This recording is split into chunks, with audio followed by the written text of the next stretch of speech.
Hello, and welcome to another episode of the Markets at a Glance series. This is the 27th episode. So we will be looking at what's currently happening in the markets, try to understand some key price levels in the markets.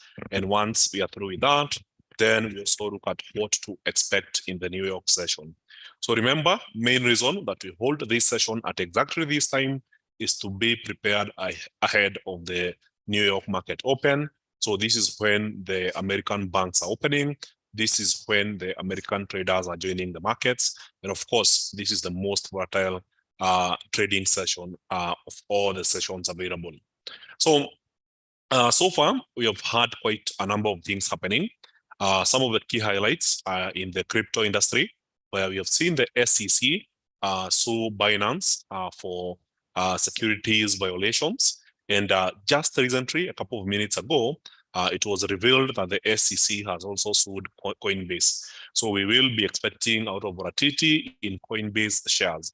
So remember, Coinbase is a crypto exchange company that is listed in the US. So you can basically trade Coinbase shares.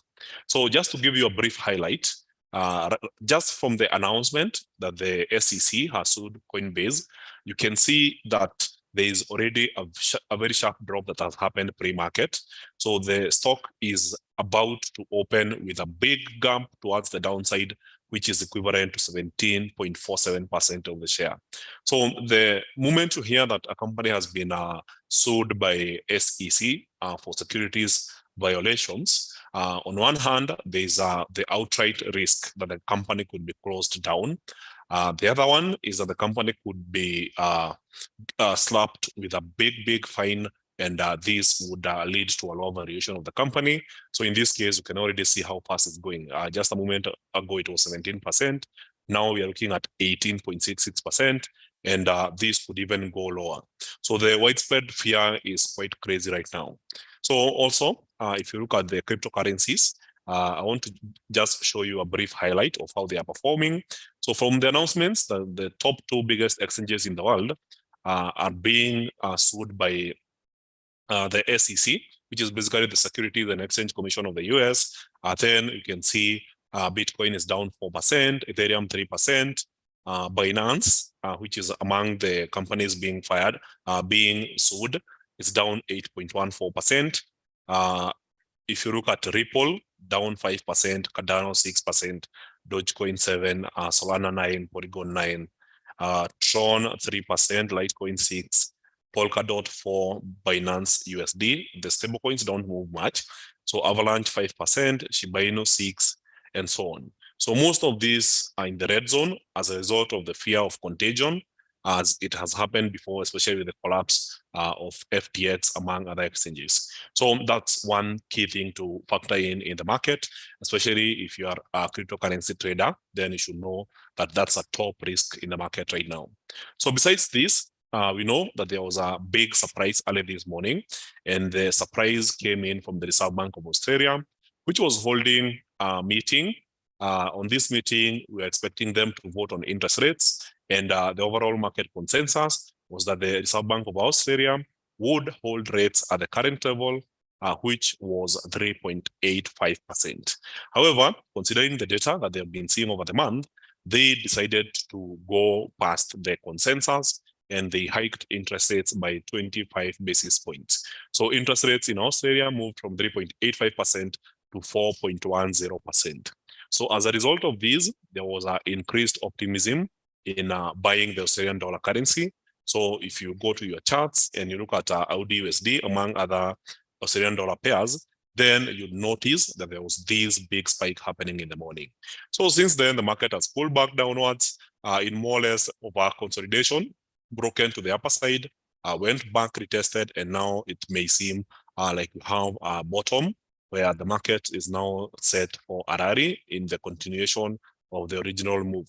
So there is a good chance we'll be seeing the Australian dollar continue to rally upwards. So as for the dollar index, we know there was a big drop, a very good recovery on Friday. Monday morning, there was a good recovery, and our target was set at 104.563. But then towards the end of the day, this is yesterday, we saw two news items that basically changed the movement of the dollar index. And this was ISM services PMI, which came in slower than expected at 50.3 compared to an expectation of 52.6 and a previous reading of 51.9. So also factory orders was a big surprise. We expected US factory orders to rise by 0.8% in May, but in actual sense, they slowed down. Yes, there was a growth of 0.4%, but it was far below the consensus, and both negative data points basically imply that the Fed may choose to hold rates steady, and this led to a weakness in the dollar. However, today, the dollar has resumed strength. It has showed some level of resilience, maybe an aftermath of last week's NFP numbers. So from this morning, you can see we have had quite a good rally, and we're already testing yesterday's high, and last week's high still seems on site. So with this in mind, we know we have a very strong dollar in the markets. So whenever you have the strong dollar, we buy the dollar against other currencies. So for against the pound USD, you can see the sharp drop that has been happening since morning. Against the New Zealand USD, we have seen this sharp drop. And at the same time, if you look at the euro, just drag and drop here, you can see the sharp drop that has been happening here on the 1 hour chart. So the euro USD has been losing to the dollar, and this is an awesome or rather impressive trading opportunity. So if you manage to capture the trade here, then you must have enjoyed this. So we have already tested yesterday's low. So the next target remains on last week's low, which stands all the way down at around 1.06346. So potentially is to enjoy the ride downwards up until the euro USD gets to this particular bottom. So from the daily chart, this is how it looks like. So it's a big sell-off for the euro against the US dollar. So for USD CAD, we have had quite an impressive bounce. So after the market traded sideways for the last 2 days, today there was a sharp drop early in the morning, and then the support held very well. And what we are seeing here is the US dollar coming up as very strong. So from the 4 hour chart, we had an impressive candlestick that looks like a pen bar. Then the following 4 hours moved even higher, basically reversing this entire move of the strong red candlestick. So from the current hour, I expect some further upside, or in simple terms, I expect the dollar to continue being strong against the Canadian dollar. So of course, if you are an intraday trader, then you know there's some form of resistance along this level. So you might want to consider this area here. So there's this area that has been acting as a resistance. So if you are still in the trade, then this could be an easy target. And then once the market gets to this resistance level, you might want to be patient and see if there's a break. If there's a break, we trade higher. But if the market is unable to break this level, then you could trade back downwards. So for USD JPY, early in the morning, sharp drop. Today, we have already recovered, broken the high of the day, and now we are on course to another high. So the immediate target is 139.9. So it's a level that we have been observing closely. So in this case, there's a good chance we could be seeing the market getting back to 139.9, which was a high that we enjoyed on Wednesday last week. Sorry, on Thursday last week. So that being said, also we have gold. So as you have seen, most of these majors are losing to the dollar, but not gold. So very sharp rise yesterday after the surprise data from factory orders and ISM services. So early in the morning, gold seemed like it's going back downwards. Then it rallied. So we have had several tests on that price level over 1964. So if you look at this high here, this high, the last 3 hours, the market has been consistently pushing to test the 1964 price level, but somehow it's unable to break and it's unable to move back downwards. So it's a wait and see kind of scenario. But judging from the correlation that we have been seeing with the Australian dollar and the price of gold, we know that whenever the Australian dollar is strong, gold tends to be also strong. And also, if gold is weak, then the Australian dollar tends to have that correlation of weakness. So if that correlation is anything to go by, then it basically implies that if AUD keeps going up, then it might be in our interest to keep buying gold and enjoying the upwards momentum. However, if this level holds very, very well and the market is unable to break 1964, then the target remains 1938 as other assets continue losing to the dollar. So if gold eventually fails to break to the upper side and succumbs to the strong dollar, then 1938 will be on site. However, if there's a clean break here, then we might be looking to trade higher and target the 1983 price level. So for now, it's a wait and see, just observe the price action and its behavior around 1964. And whatever happens here will be the genesis for our potential entry points in the markets. So we have already seen the Audi USD bouncing very well after trading sideways for the better part of the London session. However, once the New Yorkers join the market, there is a good chance we'll be seeing increased volatility. So as for US equity indices, we look at the S&P 500, after making this pullback yesterday, today has been a sideways momentum. There's nothing happening in these charts. So since the beginning of the day, this is not the best environment to be participating in the markets. So the best strategy is to map this out and wait to see some form of volatility, whether it's a break upwards or downwards. So we don't know where it is going to happen, but we know that there's a good chance it will be happening. So this one is also muted. Nothing much happening here on the Dow. And also, I need to check on one more. So I need to add one more chart here for the NASDAQ. So for the NASDAQ, this is US Tech. So we go to the 15-minute chart and clearly nothing is happening in this chart here. So yes, it's a little bit more volatile than the others, but nothing much is happening here. We don't have a clean direction that the market is taking. So whenever you see such consolidations, don't feel bad because the market is not moving. In fact, use this to your advantage because you know for sure that this market is in consolidation zone and a breakout would be much to your advantage. If it's a clean break upwards, you go for a buy. If it's a clean break downwards, then you definitely go for a short selling position. So if you have any questions, feel free to type those questions in the Q&A section and I'll be ready to respond right away. So going forward for the rest of the day, what we are expecting is a little or no volatility. So we will be expecting IV PMI, or what we call the IV schools PMI. So this is a survey that is done with the purchasing managers in Canada. So it indicates the conditions of business in Canada. So in this case, level that is above 50 is considered to be expansionary and below 50 as contractionary. So clearly, this is well above 50. So what we'll be looking at is how much different it will be from the forecast. So for the last 4 months, it has been positive and above 50. So in this case, we'll be expecting a number around 57.2. So if it's higher, then it basically means that business conditions are good in Canada. But then we know that the Bank of Canada has maintained a stance that it will not hike interest rates further, which means that if business is good, then we could be seeing a much weaker Canadian dollar. So lastly, towards midnight, we'll be looking at the RBA Governor Lowy speech at 2:20 a.m. The deputy will also be speaking at 2:50 a.m.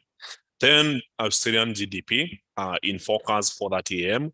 Before we look at Chinese data, which is basically the trade balance or the difference between exports and imports. And the key highlight for tomorrow will be the Canadian interest rate data at 5 p.m. And this is bound to cause volatility in Canadian dollar pairs. So between now and tomorrow, I think the main focus for everyone in the markets will be on trading Canadian dollar pairs as well as Australian dollar pairs, which have the majority of the news. So also we'll be looking at the unemployment rate in Switzerland, which is expected to remain the same at 1.9%, and this will be reported tomorrow at 8:45 a.m. So besides this, there isn't much that is happening in the charts. So that is also evident with what we are seeing with the US equity indices. So for European indices, if you look at the Euro stocks, we are looking at a market that managed to complete a very popular pattern that we call a double top. So after completing this pattern, there was a break of the neckline. The neckline is at 42.75. So market moved back upwards, formed a high that was lower than the previous one, and then went down and formed a low that is lower than the previous one, indicating that now the weakness has been confirmed in this particular index, and we may expect to see some further downwards prices.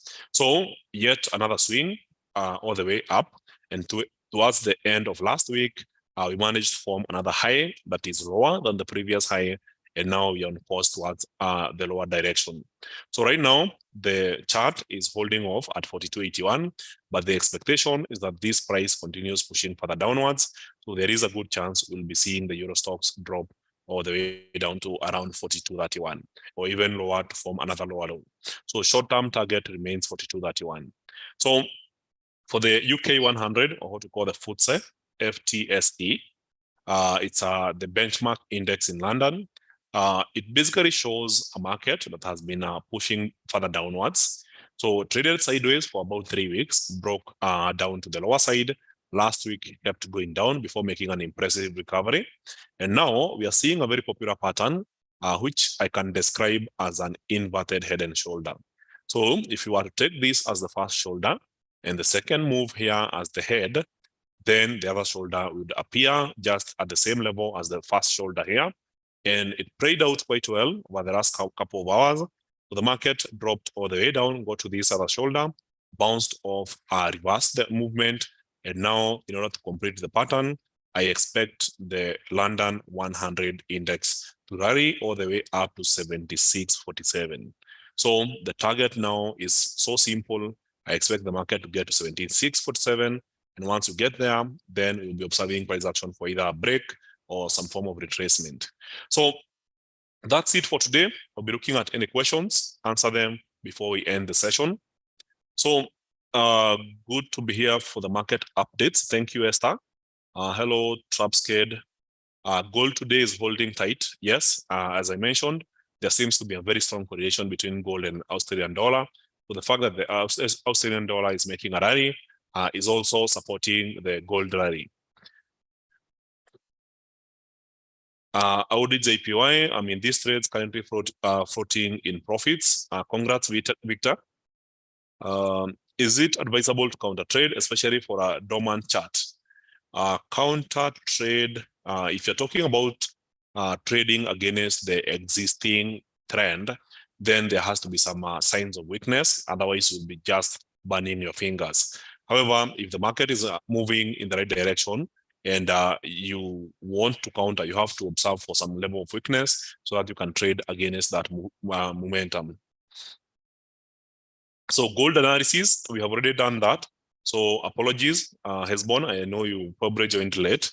So all you have to do is to, after this session, just play it backwards. It's recording live on YouTube, so it will be available. You'll be able to move backwards and then go to the particular section where we covered the gold analysis. IBD tip has an impact on gold. Check on April 4, how gold moved. How can we expect today's move? I don't know whether it has an impact on gold. I would have to check on that after this. So thank you for that. So what he's saying is that we're expecting some news on IBD later in the day. Should be here. So this is economic optimism data for the US. It's tentative, meaning that it's somewhere past 5 p.m., but we don't know exactly when. So it's a level of diffusion index based on surveyed consumers. So it's basically a consumer confidence survey. So we could be following this. It's a survey of about 1,200 consumers in the US. So we will be considering this and see the outcome. So in the previous reading, it was contractionary at 41.6. We expect an improvement of 45.2. And this could have an impact in the markets, but clearly not a very strong indicator. So I'll be checking on this to see whether it had an impact on the previous reading and then see what to expect. So thank you for the tip. This is Charlie. New Zealand USD inverted head and shoulder. I'm not sure about that. I haven't checked. Yeah, it's seemingly looking like that. I actually tried to draw that. So this is what we are talking about here. So market drops here. Sorry, we have to use the first one. So gets back to the neckline. So these are neckline. Then all the way down, forming another head.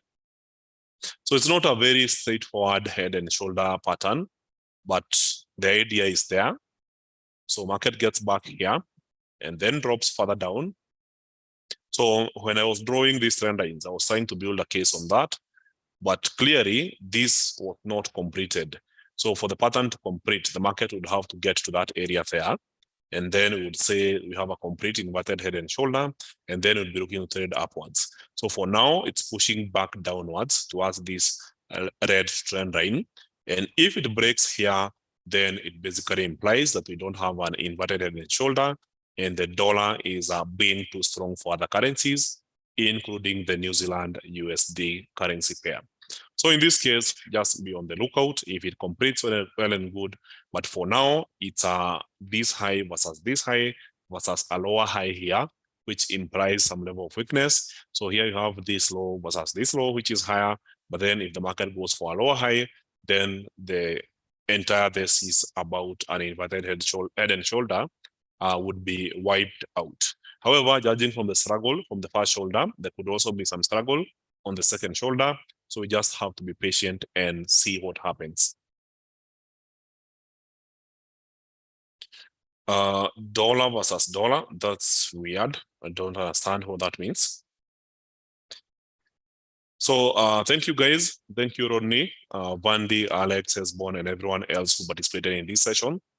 Thank you for joining, and I hope that you have a peaceful day and enjoy trading the New York session. So the next session will be tomorrow at exactly 11 a.m. During the market snapshot. So we'll be covering what happens in the market between now and 10 and the trade setups for tomorrow. So thank you very much, guys. See you on the next one.